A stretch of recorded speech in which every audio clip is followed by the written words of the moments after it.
Greetings from New York. This is Jeffrey Christian from CPM Group. It's the 6th of July. Unfortunately, I won't be with you when you launch the Gold Yearbook Chinese edition next week, but this presentation is good, and I will join for a brief discussion later in your event. CPM Group has been working with the China Gold Association and China National Gold Corp and others in China since 2013, producing annual reports on gold. The China Gold Association feels that our work is of a quality that they want distributed within China. And we are very proud and happy to continue this relationship of annual yearbooks as well as other programs. So we thank China National Gold Corporation, China Gold Association, and this year Beijing Yicheng Technology Company as being sponsors of the Chinese edition. We also have, and partners of CPM Group. We also have sponsors around the world, including major mining companies, secondary refiners of metal, wholesalers and retailers of precious metals investment products, institutional institutional brokerage houses such as NOAA Capital Markets and the Corlin Economic Report. And these companies help subsidize the research that goes into these reports, and we have had them since we started taking sponsorships around 1996, and we're very glad to have them here still. This year we've also added media partners, Glacier Publishing, which produces the Northern Miner out of Canada, Kitco Metals, Metals Daily, and Prospector News. And we also have distributors, Gold Blocks and Gold Silver Central PTE in Singapore, Intro-Act, Prospector News, Southeast Asia Consulting, and the Morgan Report were distributors of our Gold Yearbook this year. Not necessarily sponsors, but helping to distribute the information. Now, my presentation today actually is the presentation that we used in late March when we launched the April edition of the English language edition of this report. I have not updated any of the charts or tables. You can see here by the middle of March, the gold price had risen up as high as 2,100 almost. Had come down and actually had traded down as low as 1680 just before we released the Gold Yearbook. Since that time, the price has risen up a little bit more, fallen back to 1680, risen up to $1,920 an ounce. And as we're speaking, well, it fell back to about 1724. And as we're speaking today, it's about $1,812. An ounce. Our expectation is that the price of gold will rise further over the course of July, largely because of the role of the August COMEX futures contracts into October and or December, which will apply upward pressure on a short-term basis to gold prices. After that, we would not be surprised to see the gold price come off in August and September, and then start to rise in a more meaningful and substantive way in the final 3 or 4 months of this year and into next year.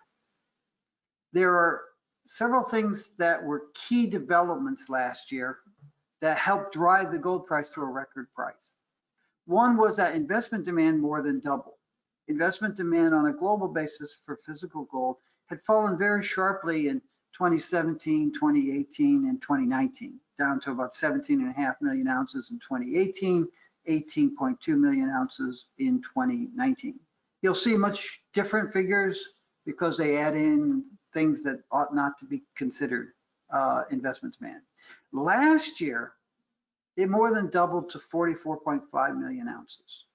Very strong resurgence in investment demand. And I don't need to tell you all of the economic and political and social and public health issues that were unfolding in 2020, which caused investors to double up the amount of gold they were buying. out of long-term and short-term concerns about the state of their local economy and the global economy, their banks, and their health. Our expectation in March was that we'd see investment demand continue to be strong, maybe around 42.8 million ounces, but that little bit of softness, which is what we saw in March when the price came off and what we're seeing again in May and June when the price came off. Since March, we've seen weaker investment demand, not sharply weaker investment demand, but investors have backed away from some of the vigor with which they were buying gold in 2020 and during times in the first 6 months of this year. So investment demand still is going to be very high, but it might not be quite as high as we project here. That weakness in prices and softness in investment demand has allowed central banks to step up their gold purchases. Now, last year we were looking at a world where central banks overall decreased the amount of gold they were buying. The Turkish central bank was the largest buyer, accounting for about 65% of net official gold purchases last year and about 48% of the gross purchases. And the Turkish central bank was doing several things related to gold bonds, which I'll speak a little bit about in a second. But basically, with the exception of Turkey, most other central banks pulled back from gold. And that's the way the market works. When investors pour in and double up the amount of gold they're buying, they drive the price sharply higher. And when the price goes sharply higher, central banks who are more price sensitive say, we're going to wait for lower prices before we buy. We expected central bank gold demand to be relatively muted again this year, but in the 3 months since March, we have seen an increase in central bank gold buying from central banks other than Turkey. They're taking advantage of the weaker investment demand and somewhat softer gold prices. And it's very important to understand, these central banks are saying, in essence, that prices in the $1,750 to $1,800 range seem cheap to them on a long-term basis. So they have increased, as a group, they have increased what they see as a low price as value investors to buy, which is, I guess, a sign of some bullishness, at least in their perceptions of where the gold price is going. Fabrication demand fell sharply last year as the world entered the economic lockdown. We expect a recovery this year, but a relatively muted recovery because, quite frankly, China is doing very well. The United States is doing relatively well. Parts of Europe are doing well, but major other parts of the world continue to suffer. And people are rebuilding their finances, so they're not necessarily racing out to buy gold jewelry. We do see a 5% increase in jewelry this year, but relatively smaller. Mine production also fell last year about 4%, and supply from scrap actually increased as people were selling gold jewelry in some parts of the world in order to have money to live and eat while they were shut down from work. There are three big transformational developments that occurred last year that were emerging or accelerating last year. The first one is a loss of liquidity in the overall gold bullion market. A lot of banks, even before 2020, were starting to either close or severely reduce their gold and silver trading activities and business activities. And that led to a reduction in the number of counterparts, financial intermediaries that were available for miners and smelters and refiners and fabricators and investment wholesalers and retailers. And it led to a reduction in the overall liquidity. So that was a trend that started to emerge in 2018, 2019. It reflected lower prices and lower investment demand at the time. It reflected increased costs of bullion banking, increased regulatory compliance and oversight costs, and increased regulatory strictures, which caused any number of banks to say, hey, It's just not worth being in the gold and silver market. That continued and accelerated in 2020, and it's continuing in 2021. Also, you saw banks buying a lot of gold and silver because in 2017 to 2019, investors were selling a lot of silver. And the banks used gold and silver exchange traded funds to liquidate some of their gold and silver holdings. Senior management at these banks were directing the bullion bank desk to reduce its gold and silver exposure. But the market, they were market makers, the market was supplying them more gold and silver. So they have, and we have seen record amounts of gold and silver stacked up in London, in Zurich, and in the New York market, as well as in the Chinese market and other places.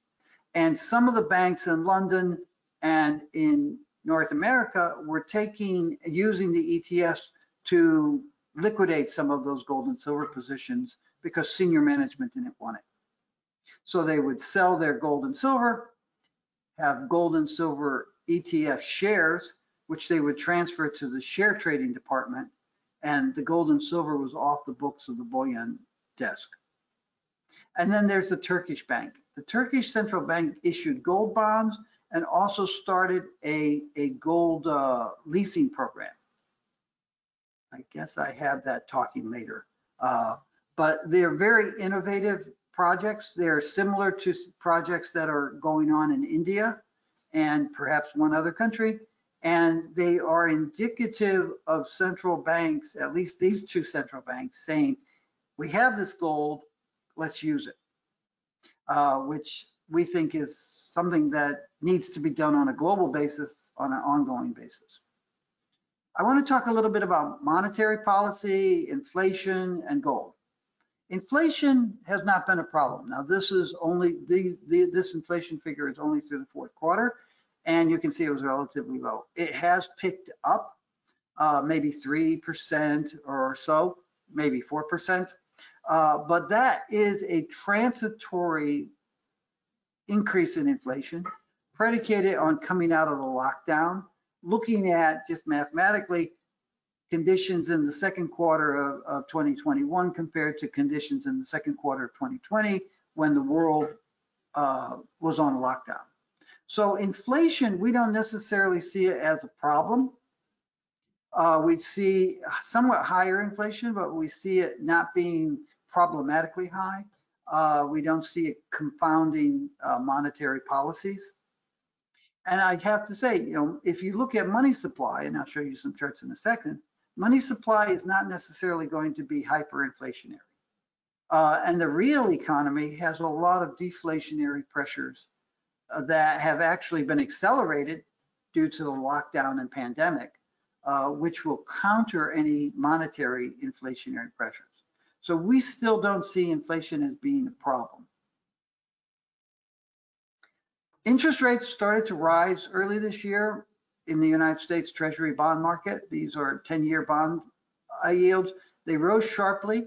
They hit the gold price sharply. The gold price fell from about $17.80 to about $16.80 as a result of that. We think that was an overreaction because even though they rose sharply and have subsequently fallen back and given up perhaps half of those increases from the first quarter, you can see on the right-hand chart that interest rates, nominal interest rates in U.S. Treasuries remain very low. We look at real interest rates, inflation-adjusted interest rates, and even with the increase, inflation-adjusted interest rates are very low, and they stay very low, and they've been low. These are 10-year bond rates. I'll show you some T-bills shortly. We expect them to continue to be like that. These are T-bills, shorter term Treasury bills. And you can see here the magenta line is the real interest rate. Real interest rates on short-term interest rates in the United States have been negative really since around 2001, 2002. There were a couple of spikes up into positive territory, but for the most part, for a decade, we have had real interest rates, inflation-adjusted interest rates negative. That's important not only in the US, but it's important because about 75% of global private wealth, financial wealth, is denominated in dollars, and 62% of central bank gold is wealth is reserves are in US dollars. So you have the US dollar and the US interest rate exerting global importance far beyond the shores of North America. But the reality is that, people talk about the negative real interest rates of the 1970s. We have had negative real interest rates in the US Treasury bill market for a lot longer now over the last decade than we had during the 70s. So this is it's a problematic issue for the global economy, but it's something that makes gold a little bit less unattractive to investors. Now, if you look at the returns on real interest rates, US Treasuries, versus real gold prices, a lot of people think that as the interest rate rises, gold prices necessarily fall. But if you look at this first chart on the left, you see that the dispersion is all over the place. And the correlation is actually 16%. In other words, there are periods of time when interest rates and gold prices both rise. There are periods of time when one rises and one falls, one way or the other. And there are times when they're both falling. So real interest rate increases are not necessarily negative for gold. You have to go behind the increase in interest rates and say, why are interest rates rising? And what does that mean for gold? Because sometimes interest rates and gold are reacting to a third independent variable and not gold reacting to interest rates. The chart on the right shows you that it really takes real interest rates of 3% to see a negative return on gold. And frankly, no one I know that I take seriously is thinking about 3% real interest rates on US Treasury bills in the near future. If inflation's 3%, if inflation's 2%, that's a nominal interest rate of 5%. At 3% inflation, it's 6%. At 4% inflation, it's 7%. There was a spook in the market recently because some members of the Federal Reserve Board's Open Market Committee suggested that 2.5 years from now, interest rates may start rising and they might get to about 2.5% on a nominal rate. If you have 2% inflation and 2% interest rates, you have zero interest rates. If you have 2% interest rates and 3% inflation, you're still negative. So we don't think that interest rates are a short-term bearish factor for gold. And when we say short-term, we mean really the next 5 years or so. So it's really a long-term issue. We don't see interest rates as being negative for gold. Just a couple charts. Narrow money supply, M1 versus inflation. M1 has been very volatile since the 1980s, and it has not correlated well with inflation. Inflation has fallen, even as various gold bugs have said, oh, with this kind of money supply, gold prices have to rise. This has to be hyperinflationary. Well, it hasn't been over the last several years. Now you can see the increase in money supply in the pandemic and lockdown has been enormous compared to the previous sharp increases in money supply. And we have to wait to see if this time is different. This time is definitely different, but I'm not sure that it's different enough to make a noticeable impact either on inflation, general price inflation, and gold prices. The right-hand chart just shows you with broad money supply, and again, the correlation is just not there. Turkish central bank gold demand, I mentioned this a little bit. Turkish central bank basically was not buying gold for its own account until about 2017. It did allow commercial banks to meet some of their reserve requirements with their gold pledged as reserves against their deposits, and starting in October 2011. And you saw a sharp increase of about 15 million ounces of gold reported on the balance sheet of the Turkish Central Bank, which actually were those reserves from commercial banks. In 2017, the Turkish Central Bank began buying gold for its own account. It also started these gold bonds where you could buy a Turkish Central Bank bond and pay for it with gold, allowing private owners of gold to liquefy their gold assets while preserving their exposure to gold prices. You know, the alternative, if you needed money, was to sell your gold. Let's say the price was $1,400. You sell your gold, you get money for it, you use that money to operate and to live and to survive. And at some point you're out of your crisis and you want to buy the gold back, but the gold price has risen to $1,800. With a gold bond, you can use your gold to buy the bond. And when it comes time to get your gold back, you're paying an interest rate and you're getting the gold back at the price you sold it at. So it's a much more attractive way to use your gold for monetary purposes. And it's, as I said earlier, it's one of the things that should be happening around the world for in order to increase the use of gold, both in government and private gold use. They also have a gold leasing program where you can take your gold and lease it to the central bank through commercial banks on a shorter term basis. And we've seen an increase in gold there. As I said, they accounted for about 45% of the gross additions of gold last year. This year, the Turkish Central Bank is buying gold for its own account, as well as continuing to operate the bond and leasing business. A little bit about investment demand. I said we doubled from that trough, and that has been reflected in a sharp increase in prices. We think it's going to stay high.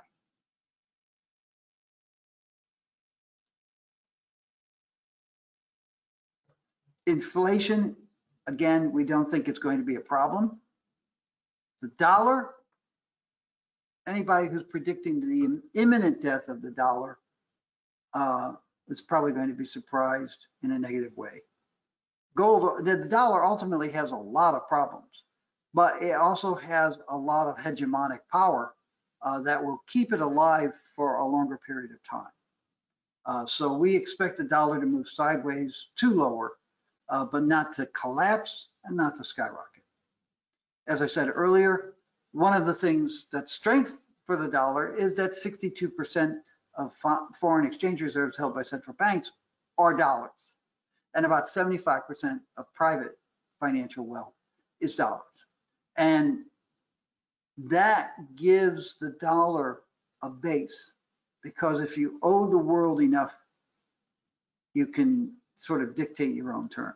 Something that in a long term probably will be resolved, probably against the US dollar.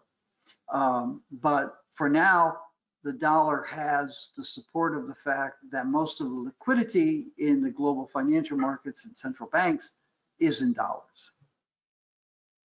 Investors, as I said, we saw a 30+ million ounce increase in ETFs. Not all of that was investors. As I said earlier, we had bullion banks buying gold ETFs, paying for it with gold bullion as a way to reduce their exposure, their inventories of gold, and shifting it to others, and then selling off those gold ETFs. Perhaps a third, maybe even more, of the gold that was purchased in ETFs last year was not investment demand. And it's a cautionary tale for those people who would look at ETF purchases and assume that they're all investment. Coins went from 5 million ounces to 8 million ounces, real investment demand. Central banks, as I said, pulled back last year. We have been thinking that they would be relatively flat this year, but the reality is that they're probably running in the first half of this year at an annualized rate of more than 10 million ounces. Central banks have taken the opportunity of softer prices and softer investment demand over the second quarter to start increasing their gold inventories again. These are two charts just to show you the price sensitivity. A lot of investors are not value investors. As the gold price rises, they buy more. Central banks are value investors. When the gold price rises, they buy less. When the gold price falls, they buy more. And you can see over the last 10 years when we've had net gold purchases by central banks, that the central banks actually, when the price is high, they pull back, they buy less. When the price falls, they buy more, and they do that over and over again. And as I said earlier, one of the interesting measures of future gold prices is the fact that central banks are showing a view that $1,750, $1,770, $1,800 is a gold price low enough for them to buy. That suggests to us that, and the world, that these central banks think that gold prices are heading higher, not lower. Foreign exchange continues to dominate it. Russia has moved a lot of its reserves into gold. It has a lot of issues, domestic as well as international. It has sanctions against it. Most of its export earnings are in dollars. It sterilizes those dollars as much as it can by buying domestic gold. And as a result, it has purchased a lot of gold, and it now has about 20+% of its reserves in gold. China has bought a lot of gold for other reasons. China is doing very well economically and financially. It can afford to buy gold as a discretionary purchase, and it's radically different. But Russia, and to some extent Kazakhstan and Uzbekistan and other former satellites of Russia, have a different basis for buying gold than the rest of the world. You can see at the bottom, gold now represents about 15% of central bank monetary reserves. Supply has been flat. It did fall last year, not as much as a lot of people thought, because mine production actually came back more strongly sooner. People were not sure how long the lockdown would occur, which shuttered mines in numerous countries, in most parts of the world. And in addition to that, you saw an increase in secondary recovery. This year, we're still looking for a little bit lower mine production, and we're looking for continued increase. I'm sorry, we're looking for increased mine production, and we're looking for a little decline in secondary recovery, partly because the economic conditions are improving and people don't need to sell gold jewelry and decorative items to live. New capacity additions. This is new mining capacity that's coming on stream, that's under development. And you can see back when the gold price was high, 2011, 2013, it was 3.5, 5.5 million ounces of new capacity coming on stream each year for 2 years. But it was 1.5, 2, 2.5 in other years. In recent years and going forward, we're now looking at maybe 300,000 ounces of new capacity coming on stream. And last year, most of the production, I think, came from maybe 1 or 2 mines. So you will continue to see the mine supply constrained by old mines closing and a paucity of new mines coming on stream. Cash costs have begun rising again. Sustaining costs have been maintained relatively stable, and the margins for mining companies have increased. My last chart is fabrication demand. We saw a big decline, 18% or so last year. We're looking for some recovery this year, but we think that the impulse to buy gold jewelry will be delayed in a number of markets and nations by the fact that people are rebuilding their finances following the pandemic and the lockdown. Thank you. That's the entire presentation. We hope that you enjoy it. We hope that you get the Chinese edition of the Gold Yearbook and study it because it's full of all of the details that support the conclusions I've thrown out here in a short period of time. And we look forward to working for you in the future.